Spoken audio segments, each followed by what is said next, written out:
안녕하십니까. 갤라호른입니다. 갤라호른은 트레이더의 눈으로 시장을 바라보며 투자자 여러분들이 시장에 대한 이해와 통찰력을 갖는데 도움을 드리고자 합니다. 달러엔 통화상은 154.67엔에 다다르는 등 155엔을 넘보고 있습니다.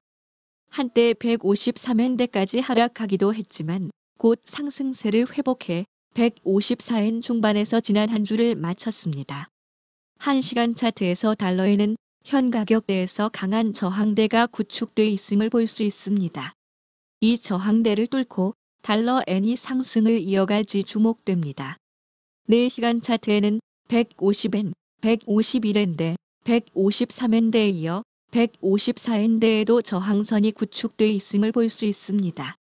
달러 엔의 상승을 저지하려는 저항대가 구축됐지만 그때마다 저항선은 무너지고 그보다 높은 가격대의 새로운 저항선이 만들어졌습니다. 현재는 154엔 중반에 걸쳐 달러의 상승을 막으려는 저지선이 형성돼 있는데 이 저지선마저 무너질지 지켜봐야겠습니다. 일간 차트에서 달러엔의 상승세는 더욱 뚜렷하게 나타납니다. 상승 추세는 지난해 1월보다 더욱 가팔라졌음을 확인할 수 있습니다. 달러엔은 30여 년 만에 최고치를 기록하고 있는데 이 추세가 언제까지 이어질지 주의를 기울여야겠습니다. 달러엔 가격이 153엔 선을 위협할 무렵부터 일본 외환 당국은 구두 개입을 해왔습니다. 며칠 전에는 한미일 재무장관들이 모여 최근 환율 흐름에 대한 우려를 공개적으로 밝히기도 했습니다. 최근 일본의 엔화의 약세에 대해 일본뿐 아니라 미국도 우려를 표명한 상황에서 이번 주 달러 엔의 움직임이 주목됩니다.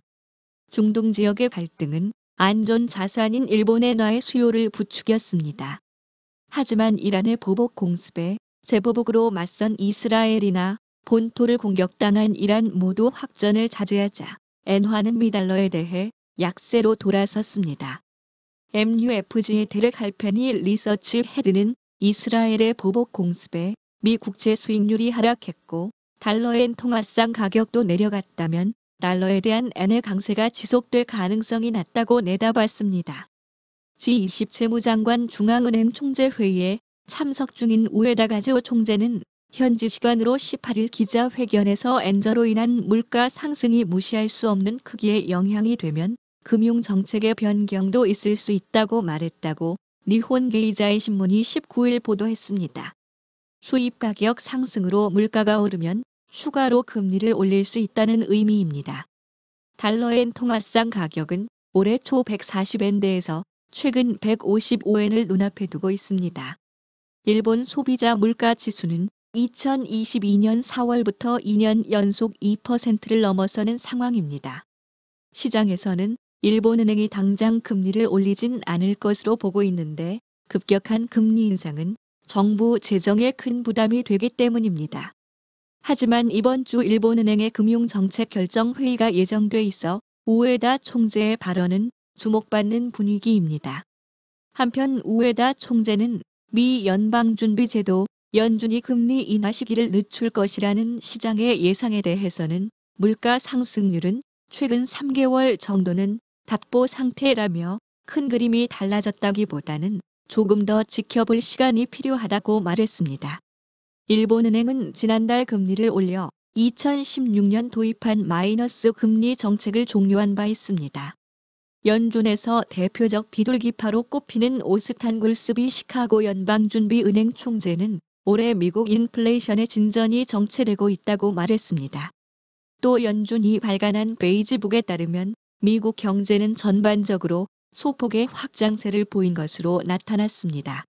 시장에서는 연준의 첫 기준 금리 인하를 6월이 아닌 9월로 보고 있으며 올해 기준 금리 인하 횟수도 한 번으로 보고 있는데 심지어 월가 일각에서는 연준의 첫 기준 금리 인하가 올해가 아닌 내년 1분기 말부터 시작될 거란 예상도 나오고 있습니다. UBS는 최근 투자 메모에서 인플레이션율이 2.5% 이상에서 굳어진다면 내년 초부터 연준이 기준 금리 인상을 재개해 내년 중반 연 6.5%까지 오를 수 있다고 우려했습니다.